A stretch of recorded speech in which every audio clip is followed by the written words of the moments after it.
pelaksanaannya di dalam kelas. Baiklah, jadi untuk pembelajaran berdiferensiasi itu sendiri tujuannya untuk memfasilitasi pembelajar bagi peserta didik yang memiliki kesiapan, minat, dan tingkat penguasaan kompetensi yang berbeda. Seperti kita ketahui bahwa dalam suatu kelas itu terdapat karakteristik yang berbeda-beda dari peserta didik, mulai dari karakter pembawaan secara biologis maupun dari kesiapan mental, kemudian pengetahuan awal, kesiapan belajar, dan banyak lagi hal-hal yang perlu diperhatikan dari karakteristik peserta didik itu. Kemudian strategi yang bisa diterapkan dalam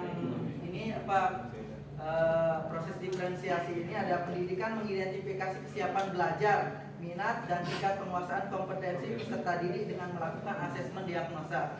Jadi perlu diketahui sebelum memulai pembelajaran itu harus ada asesmen dulu, harus ada diagnosa dulu, analisis dulu bagaimana karakter dari peserta didik, biar nanti untuk menentukan proses atau pola pembelajarannya itu bisa sesuai dengan karakter tersebut, biar enggak semena-mena guru menginginkan cara belajar seperti ini sesuai dengan keinginan guru dan tidak memperhatikan dengan pola-pola yang ada di siswa peserta didik seperti itu. Kemudian yang berikutnya menyesuaikan lingkup materi yang akan dipelajari oleh peserta didik berdasarkan kesiapan, minat, tingkat penguasaan dan kompetensi peserta didik. Jadi ruang lingkup materi itu bisa dilihat nanti ada siswa yang memiliki perbedaan di pengetahuan awal atau prasyarat. Ya, itu. Jadi harus bisa dikelompokkan lagi seperti itu biar nanti semua siswa itu bisa menikmati gitu proses pembelajaran itu, nggak cuma diam atau sekedar mengikuti proses pembelajaran. Setelah mengetahui hal-hal tersebut, baru guru bisa merancang strategi bagaimana untuk mengeksekusi pembelajaran itu biar capaian pembelajaran bisa sukses gitu, biar peserta didik juga bisa enjoy dalam mengikuti pembelajaran. Oke, itu aja mungkin intinya dari video yang pertama. Untuk yang video yang kedua itu itu video pertama ya? Untuk video yang itu sekedar ini aja kan masih mengenai konsep dari pembelajaran. Untuk pelaksanaan pembelajaran itu ada di video kedua, nanti bagiannya ada mengenai pembukaan ini prosesnya itu ada di pembukaan, kemudian penyampaian materi, kemudian penutup dan kesimpulan bakal bagi-bagi. Silakan yang bagian pembukaan. Siapa? Oh, saya. Iya. Sebentar, masih tentang video pertama. Intinya adalah poin dari kalau misalnya berdiferensiasi itu kan seperti kata Bapak juga ada 3 kan yang harus diperhatikan oleh guru, ada diferensiasi konten, kemudian proses dan produk. Nah, kalau di dalam video kedua itu kan fokusnya adalah diferensiasi proses dan produk. Nah, kalau misalnya konten yang untuk video pertama itu yang menekankan bagaimana kita perbedaannya itu bukan dari materi, bukan materi pembelajaran, tapi dari mana memulainya. Misalnya ada siswa yang belum mencapai, ada satu kompetensi nih misalnya, mungkin kita masih bingung-bingung bagaimana sih diferensi konten itu, apakah harus membedakan materi atau seperti apa, bukan. Materinya tetap sama, cuman stepnya dari mana setiap peserta itu memulai.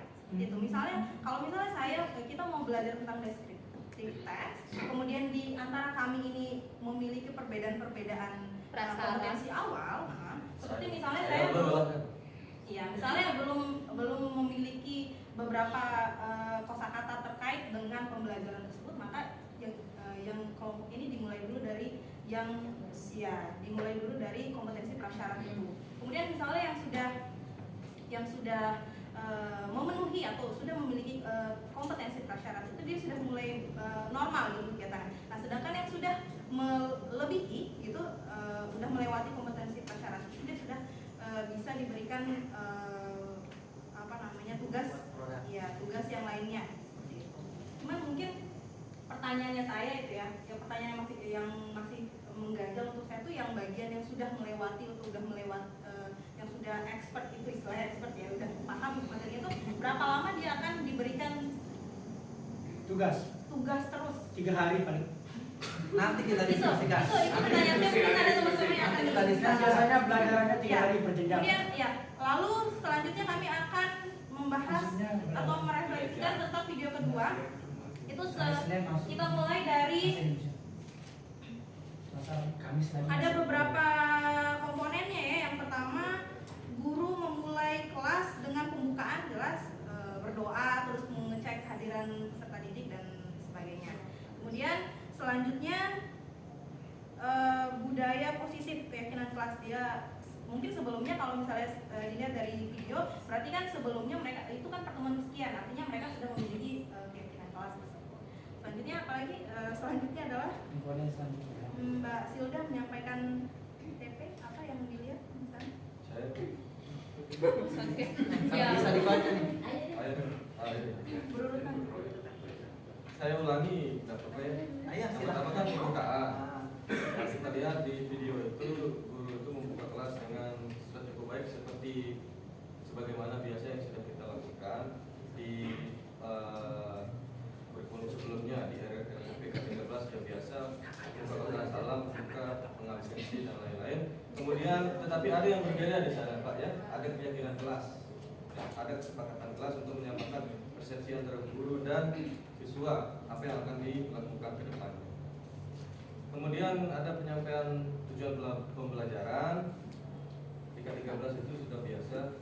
Kemudian proses pembelajarannya agak ke era sekarang karena pemanfaatan teknologinya ada di sana. Ada 4C. Terus sebelum proses pembelajaran inti, guru itu memperhatikan psikologis siswanya terkait kesiapan mereka. Jadi diambil fokus mereka itu dengan memberikan ice breaking dan lain-lain. They make sure that all of the students are ready to start the lesson. Dan yang terakhir dari saya, yang saya tangkap dari video yang tadi, pengelompokan disesuaikan dengan gaya belajarnya ya. Gaya belajar ada yang gaya belajar visual, ya. Itu saja mungkin dari saya dan Ada yang prosedur tambahan dari deskriptif. Silda atau Mbak April silahkan. Masih ada terus. Iya, baik saya akan melanjutkan. Setelah pembagian kelompok sesuai dengan gaya belajar siswa, maka guru menyampaikan alur diskusinya, ya, seperti itu.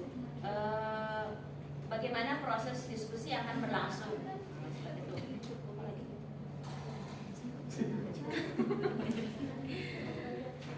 Nah, kemudian setelah menyampaikan bagaimana seharusnya setiap kelompok berdiskusi, guru kemudian memberikan topik tentu saja topik tentang materi yang sama, namun dengan level yang berbeda ke setiap kelompok seperti itu.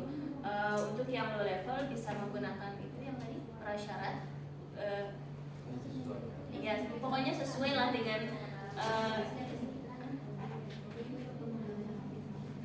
Oh iya.